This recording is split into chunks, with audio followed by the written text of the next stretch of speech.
चर्चा आज रुपौली विधानसभा क्षेत्र की होगी। ये वही रुपौली विधानसभा क्षेत्र है जहां से बीमा भारती विधायक थी और उसके बाद उनकी सदस्यता चली गई और अब वहां पर उपचुनाव हो रहा है। उसी रुपौली विधानसभा क्षेत्र की बात करेंगे जो कि पूर्णिया लोकसभा क्षेत्र के अंदर में आता है।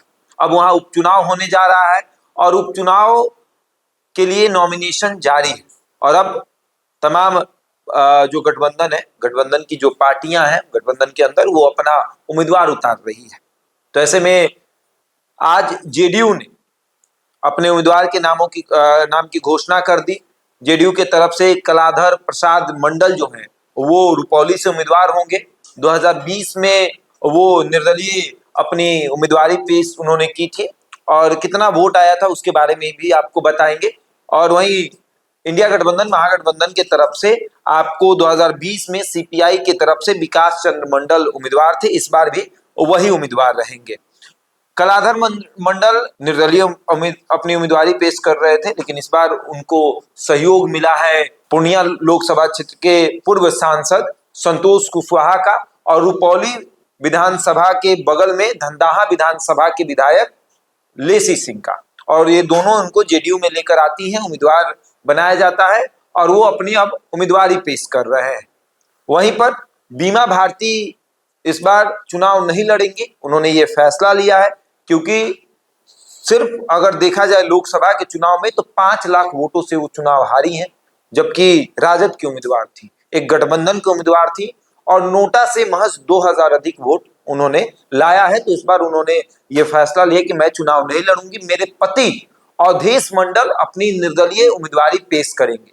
लेकिन सवाल ये उठता है कि जेडीयू ने जिसे अपना उम्मीदवार बनाया है उसे कितना वोट आया था और 2020 में रुपौली विधानसभा के अंदर दूसरे नंबर पर कौन था, उसे उम्मीदवार क्यों नहीं बनाया गया, ये भी सवाल है। 2020 के चुनाव में अगर देखा जाए तो बीमा भारती को 63,324 वोट मिले थे। वहीं दूसरे नंबर पर एलजेपी के उम्मीदवार शंकर सिंह थे, उनको वोट मिला था 44,944 वोट, इसको आप 45,000 मानिए। और उसके बाद तीसरे नंबर पर थे महागठबंधन के उम्मीदवार सीपीआई के विकास चंद्र मंडल, ये तीसरे नंबर पर थे, इनको 41,000 वोट आया था, 41,963 वोट, 42,000 मान लीजिए, यानी कि इनसे 3,000 अधिक वोट आया था एलजेपी के उम्मीदवार को। जबकि एलजेपी अलग चुनाव लड़ी थी, 2020 में एलजेपी अलग चुनाव लड़ी थी और रुपौली में बेहतर प्रदर्शन रहा था एलजेपी का और नोटा को यहां पर वोट आया था 4,646 वोट। और अब आते हैं कि जो जेडीयू का उम्मीदवार बना है कलाधर मंडल जो बने हुए हैं, इनको वोट आया था 6,197 वोट। ये 2020 के विधानसभा में, 2020 के विधानसभा में जिसे 6,000 वोट आता है उसे जेडीयू अपना उम्मीदवार बनाता है। जेडीयू के उम्मीदवार जो अभी बने हैं उन्हें निर्दलीय अपनी उम्मीदवारी पेश करने के बाद 6,000 वोट आया था और एलजेपी के उम्मीदवार शंकर सिंह ने अपनी उम्मीदवारी पेश की थी और उन्हें वोट आता है आपको 45,000, 44,944 वोट, तो 45,000 वोट उनको आता है।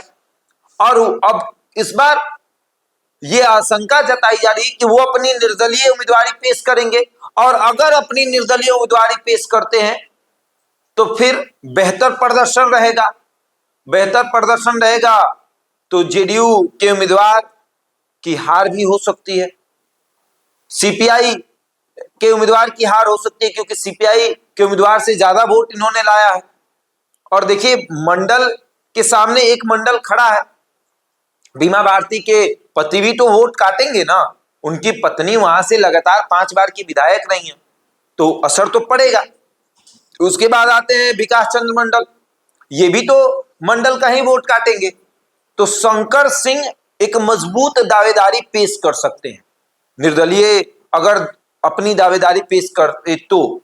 हालांकि वो एलजेपी के उम्मीदवार थे, अभी लगातार वो अपने सोशल मीडिया पर उन्होंने इन बातों को शेयर किया है कि लोगों की तरफ से ये मांग उठ रही थी कि रुपौली में इस बार उनको उम्मीदवार बनाया जाए। अगर उनको उम्मीदवार बनाया जाता तो वो चुनाव जीत भी जाते, लेकिन उन्हें उम्मीदवार इसलिए भी नहीं बनाया गया क्योंकि पूर्णिया लोकसभा में उन्होंने कुछ ज्यादा बेहतर प्रदर्शन संतोष कुशवाहा के लिए नहीं किया और संतोष कुशवाहा को ये बात खली और इसीलिए उनको शायद उम्मीदवार नहीं बनाया गया होगा। लेकिन शंकर सिंह एक मजबूत दावेदारी पेश कर रहे हैं। एक समय में उनकी लड़ाई पप्पू यादव से भी थी। पप्पू यादव का जो कद बढ़ रहा था उस कद को रोकने के लिए उन्होंने भी लड़ाई लड़ी और इस बार कहा जा रहा है कि निर्दलीय अपनी उम्मीदवारी अगर उन्होंने पेश की तो बेहतर प्रदर्शन रहेगा।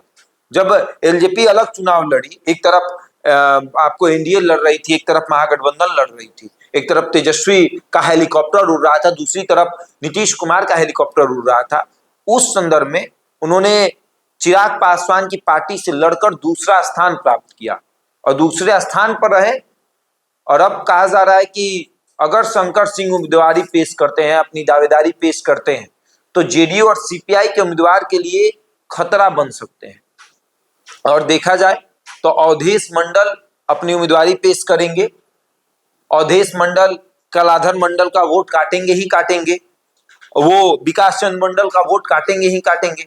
लेकिन शंकर सिंह तो वोट एक जगह करेंगे, अपना वोट तो वो लेंगे, राजपूत ब्राह्मण भूमिहारों का वोट तो वो लेंगे और धंदाहा और रुपौली एक सटा हुआ विधानसभा है, धंदाहा के बाद रुपौली आता है। और देखा जाए तो रुपौली में भी राजपूतों की संख्या अच्छी खासी है, रुपौली विधानसभा में ब्राह्मणों की संख्या है, भूमिहारों की संख्या है, तो ये एकजुट होकर अपना वोट एक अलग उम्मीदवार को देंगे। अगर नहीं दिए होते तो शंकर सिंह को 2020 में 45,000 वोट नहीं मिला होता और ये 45,000 वोट साबित करता है कि उन्होंने अपने समाज का वोट लिया है। पासवानों ने भी वोट किया था और निर्दलीय उम्मीदवारी पेश करेंगे तो चिराग पासवान भी प्रयास करेंगे कि एक विधायक जीत जाए, जीतकर कम से कम उपचुनाव में एक विधायक जीते तो रहे कि चिराग के पास एक विधायक भी है, 5 सांसद और एक विधायक भी।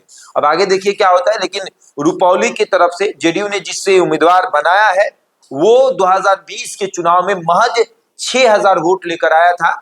ये बातें सत्य है और अब इस बार कितना वोट लेकर आएगा ये भी देखने वाली बात होगी। बहरहाल इस खबर में इतना ही। बने रहे हमारे साथ और देखते रहे द इंडिया टॉप।